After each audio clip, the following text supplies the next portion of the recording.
We had the opportunity to actually fly down to Florida twice. The first time we flew down, we actually strapped in, and I ended up spending about 5 hours on my back, and the weather didn't allow us to launch. And then we had a problem with one of the main engine control electronic boxes. So we got to fly back to Houston, got one day off, then we redid some simulators, make sure we're right up to speed, and came back for another launch. You see Dom suiting up. Dom's a Navy test pilot, captain selectee, and as I said, he's on his second mission. There's Gerhardt, our backup spacewalker.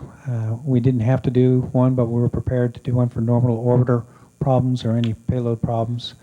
And Janet in her spacewalking suit, or EVA suit, again, through some of our training, she was next with Dom. You can see on launch date, Janet was really excited and all set to go.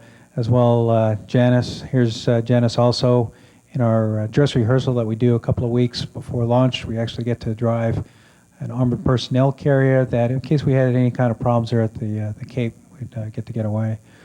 There's Memorial giving us the okay sign, and he's ready for his second mission. Really looking forward to it. We go ahead and walk out down the ramp, and this is the time we actually go launch. It was just an outstanding day. We were all set and ready to go. Down there in the bottom corner in the white suit, we've got astronaut John Harrington along with Carlos Gillis, who helped strap us in. We're out there on the pad, and everything is go. We just had the slight delays that you heard when given the awards. Then they said go ahead and launch. Of course, we light up the main engine 6 seconds prior to launch, and that's because we want to check the thousands of parameters. If anything's wrong, we can shut those down.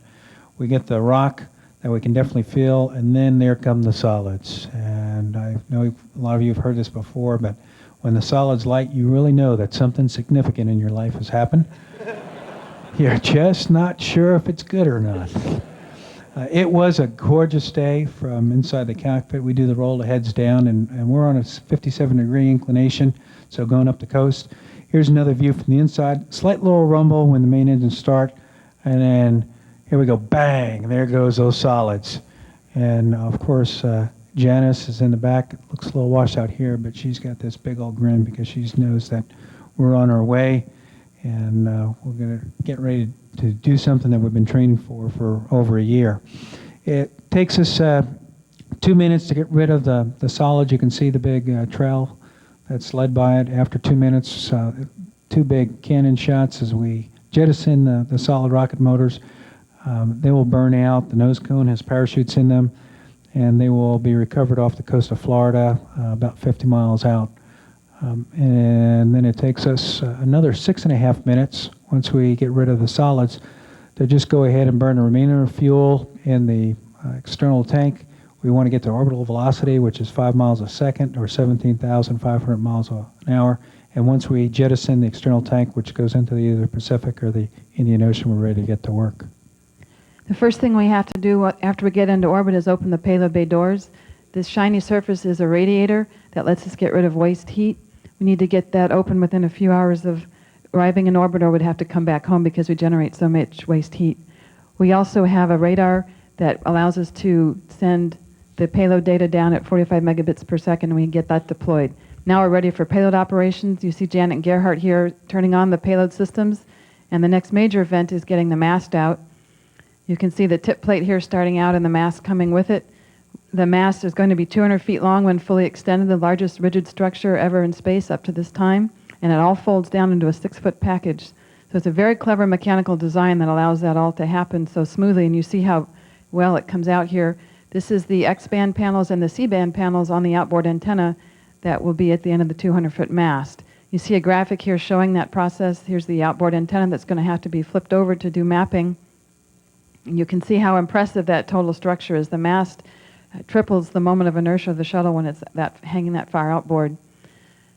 After we get the whole 200 feet out, the base plate locks in place, and we now have a rigid structure that allows us to do the mapping as required. You see the view out the commander's window of the mast with the antenna in place and ready to start the next activity, which is flipping that antenna over so the receiving face will point at the Earth. Then we can maneuver it to the 45-degree angle to the horizon that's required for mapping. As Janet mentioned, the main beam in the bay is a radiator, and both the outboard and the center receive the signal. The X-band can actually track trees. The C-band is a longer wavelength than just does land. This shows you how the map was produced. Because the Earth turns underneath the shuttle as it rotates, the subsequent paths are 23 degrees apart. So it was a very challenging task for the folks that got the award earlier this evening to make sure that each one of those next paths lined right up to the one that was done earlier. Once we get all that set up, the major crew activity is to change tapes. We had to change 330 tapes in the course of our 9-day mapping mission. That's about a tape every half hour, and you see Memoro and me doing one of the many tape changes that we had to do. One of the maneuvers that we had to do that was special on this flight was a fly cast maneuver. And well into the flight, after we had gotten comfortable with that, we pulled out the fishing hats and fishing poles and set up some props to do that. But this fly cast maneuver is a very special maneuver that uses specially designed procedures and accurately timed pulses of the jets to make sure that the mast doesn't exceed its limitations. And if you look on the far right side, you can see that the mast is really moving here. There's no subsequent oscillations and movements, and that's because of those specially and carefully timed pulses keep it from doing that. And maybe we'll have time later to tell you about that flycast maneuver, but here it was working just flawlessly. Every single time we did it, it moved back and stopped just like we had hoped for. Since we were taking data 24 hours a day, we were a two-shift mission. 3 people were working while 3 people were either eating or sleeping or exercising. This is the blue shift during one of their meals, getting ready for the evening. This is Dom doing another tape change, Dom and Janice on the blue shift. We had to, as everybody said, over 300 times we had to do this, so we'll show later on a little creativity that this generated. At the beginning of the red shift morning, this is where we slept. This is me and Gerhard getting out of our sleep bunks that are aligned on the wall. Of course, in space, it doesn't matter which orientation that you sleep, but we have ourselves sort of tied in here in these sleeping bunks on the wall. And of course, after we get up in the morning, we need to take care of some things, some hygiene. It's me washing my hair. Gerhard is having some breakfast while he exercises on the bike. Dom gets off his shift and gets back on the bike and prepares to go to bed while the red shift then takes over. Gerhard's here changing another tape, and before we did anything, we always got confirmation from another crew member that we were activating the correct recorder so that we didn't make any mistakes. And here's again just some daily housekeeping chores of changing the bio containers for the CO2 scrubbing. Astronauts are engaged in a variety of work besides radar data taking. Here, Janice is showing a medical kit. At her left-hand side on the ceiling window, you see an electronic camera for the EarthCam experiment. We use a variety of cameras to take Earth photographs. We would like to show you some of the fantastic views of our planet taken by an HDTV camera. Coming from the direction of the Pacific Ocean, this is South America, Bolivia. Here's beautiful coral and sand of the Bahamas. Although observation underwater is not possible by radar, it is possible by HDTV.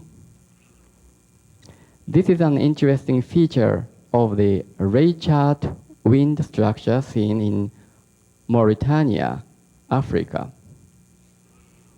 Next is the desert of Saudi Arabia, where you can see many black circles, which are irrigation patterns.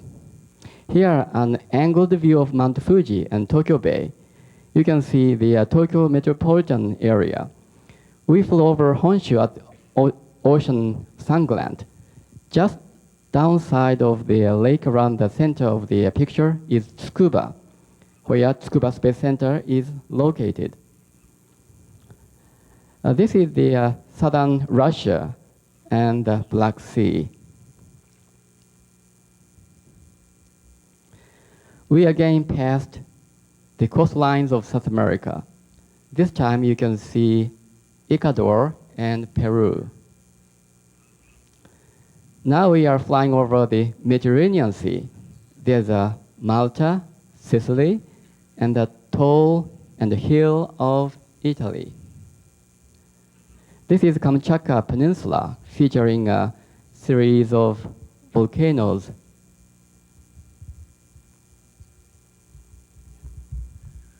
Well, after we got all the data, it was time to stow the mast. Here we have a beautiful side of the boom, and this was the task of the Blue Shift with Janice and Dom and Mamoru. And here the mast comes in, and it worked just as the deploy in reverse, but not quite. And you will see it why when it happens. And at that very moment, Janet's and my hopes were soaring very high. Unfortunately, the hopes were only soaring high, but not the reality. Here it stops just 2 inches short. The people on the ground were just up to speed and developed some procedures. Here we see the flight director and the Capcom and MCC, and they worked together with the POC, and the lid closed on us. The POC was celebrating, and there were some tears on orbit. But after a long mission almost came to an end, there was time to have some fun, and you can see the smiling faces also because the mission was at this point in time already such a great success. We knew that all the data had been gathered, and as Kevin said earlier, when you had worked successfully, you got some rewards. We saw Janet with chocolate, and Mamoru demonstrates us a specific zero-G way to eat tortillas.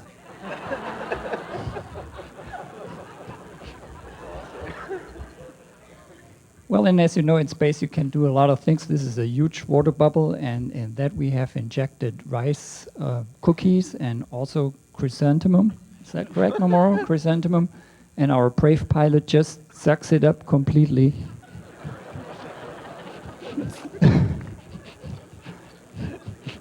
And you can see he enjoys like someone who survived something that he did not know. And of course, enjoyment also includes some dancing, and please to be sure to include some applause for Ginger afterwards.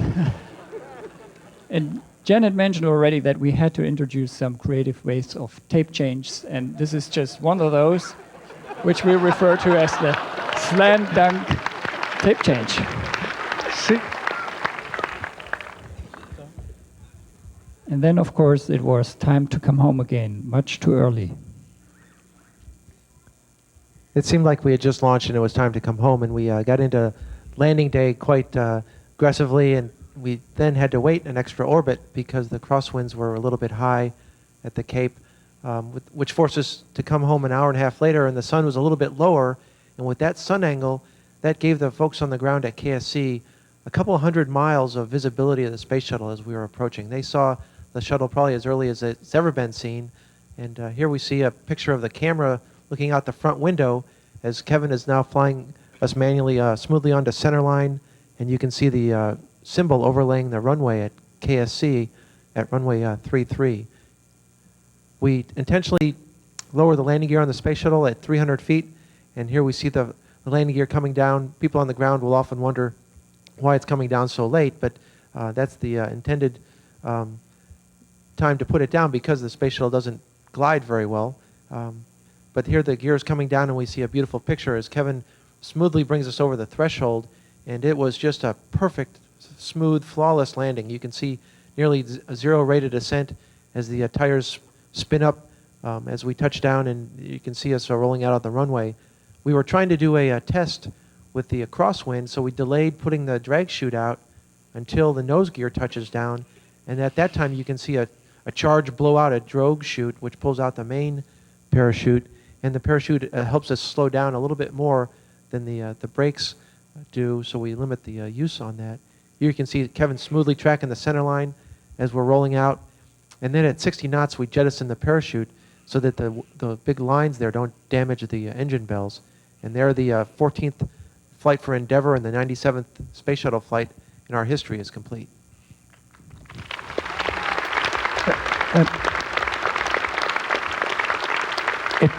It took us about a half hour to get out. Our mission is over, but there's years of work for the engineers.